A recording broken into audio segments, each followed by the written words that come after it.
ترکوں میں خلافت عثمانیہ ایسی مشہور ہے سلطنت عثمانیہ کہ سب لوگ اسے جانتے ہوں گے، جس میں بھی کچھ تھوڑا بہت پڑھا ہوا ہے تو عثمان ایک ترک کا نام تھا۔ یہ آدمی کچھ بھی نہیں پڑھا لکھا تھا اور ایک دیہات میں زندگی گزارتا تھا۔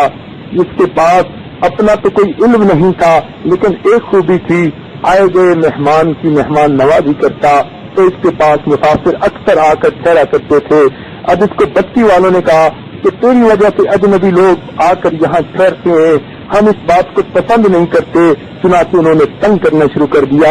یہ کہتا اللہ کے بندے، یہ مسافر ہیں، ایک دو رات رک کے چلے جاتے ہیں، تم کیوں ان سے منع کرتے ہو؟ چنانچہ بستی والوں نے ایک مرتبہ عثمان کو دھکے دے کے بستی سے نکال دیا کہ تم بھی یہاں نہیں رہ سکتے۔ یہ بیچارہ بے گھر ہو کر سوچنے لگا کہ میں کہاں جاؤں۔ چنانچہ دل میں خیال آیا چلو میں اپنے شیخ کی خانقاہ میں جاتا ہوں۔ رات کے وقت اپنے شیخ کے دروازے پر آئے، دروازہ کھٹکھٹایا، شیخ نے پوچھا کیا بنا؟ بتایا کہ مجھے تو بستی والوں نے جو ہے دھکے دے دے کر نکال دیا اور میں تو اب آپ کی خدمت میں حاضر ہوا ہوں۔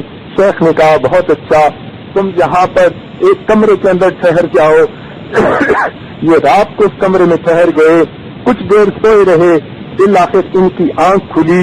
جب آنکھ کھلی اور انہوں نے غور کیا تو جس طرف اس کے پاؤں تھے اس طرف قرآن مجید پڑا ہوا تھا۔ اب جب ان کو یہ پتا چلا تو ان کے تو رونگٹے کھڑے ہو گئے۔ میں قرآن مجید کی طرف پاؤں کر کے لیتا رہا، افسوس کہ مجھے پہلے پتا کیوں نہ چلا۔ یہ اپنی چارپائی سے اٹھا اور قرآن مجید کے پاس آ کر قرآن مجید کو چوما، اس کو آنکھوں سے لگایا، سینے سے لگایا اور اللہ تعالیٰ سے دعا اور فریاد کرنے لگا، میرے مالک یہ تیرا کلام تھا، اس کی طرف میں پاؤں کر کے لیتا رہا، میرے اللہ میری غلطی کو معاف کر دے۔ چنانچہ روتے روتے کافی دیر گزر گئی، اس کے شیخ سوئے ہوئے تھے، اللہ نے اس کو خواب کے اندر بشارت دی۔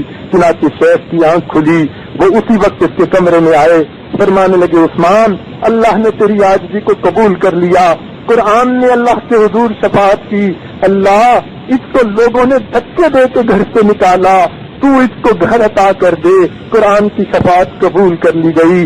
ابھی مجھے خواب میں بتایا گیا ہے کہ تجھے اللہ تعالیٰ وقت کا بادشاہ بنائیں گے۔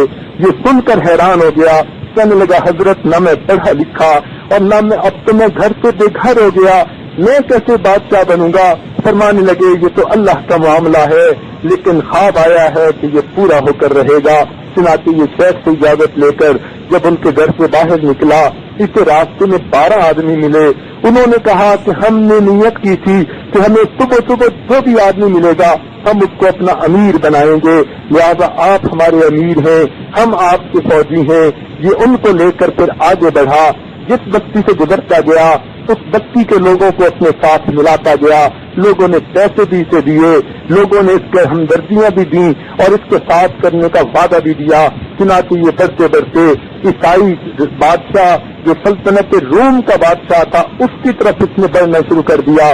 جب عیسائی بادشاہ نے سنا کہ عثمان آ رہا ہے اور اس کے ساتھ بہت سارے لوگ فوجی بھی ہیں اور اس کے پاس مال بھی ہے، تو اس نے کہا کہ میں اس سے لڑوں گا تو یہ میرے لیے ہو سکتا ہے کہ نقصان دے دے۔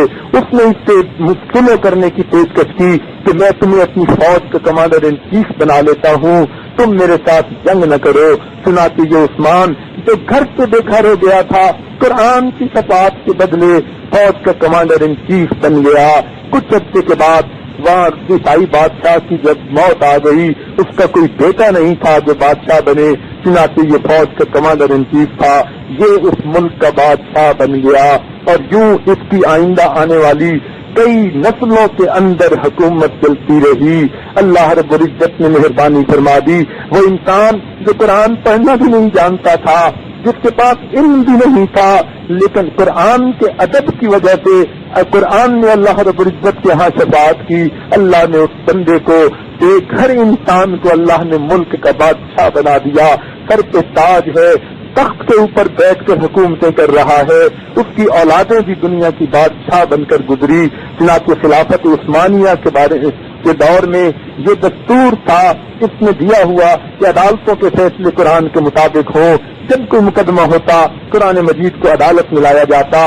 اس نے حکم دیا ہوا تھا جب قرآن مجید عدالت کے اندر ہو تو جج اور جتنے لوگ ہوں قرآن کے ادب کی وجہ سے وہ سب کے سب کھڑے ہو جائیں۔ چنانچہ جتنی دیر سلطنت عثمانیہ رہی قرآن مجید کا اسی طرح ادب کیا جاتا تھا۔ جب اس کو کمرہ عدالت میں لایا جاتا اس کے احترام میں سب کے سب لوگ کھڑے ہو جاتے۔ سبحان اللہ۔